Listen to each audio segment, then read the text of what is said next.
Spartacus, আমরা হারলাম কেন? মৃত্যুর সামনে দাঁড়িয়ে থাকা স্পার্টাকাসকে প্রশ্ন করেছিল বৃদ্ধা।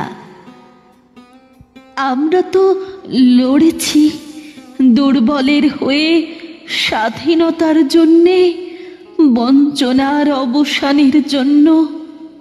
তাও এই পরাজয় কেন স্পার্টাকাস?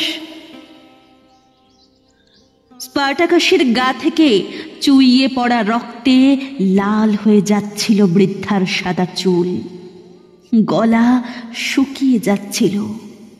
স্পার্টাকাস বলতে চাইছিল, কিন্তু বলতে পারল না।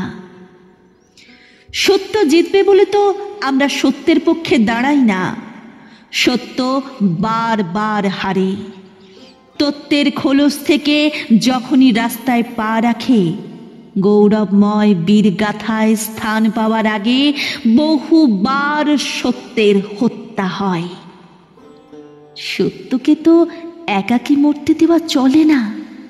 তার নিশ্চিত পরাজয়েও পাশে অবিচল দাঁড়াতে হয়।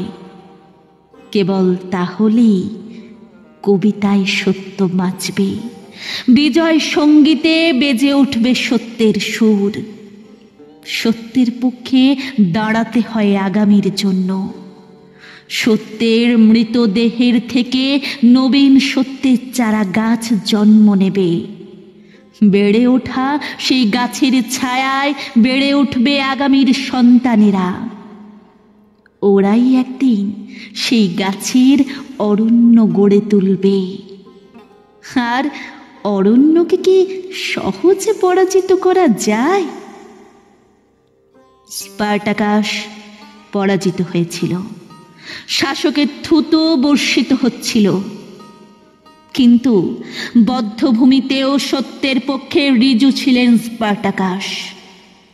স্পার্টাকাস নিহত হয়েছিলেন।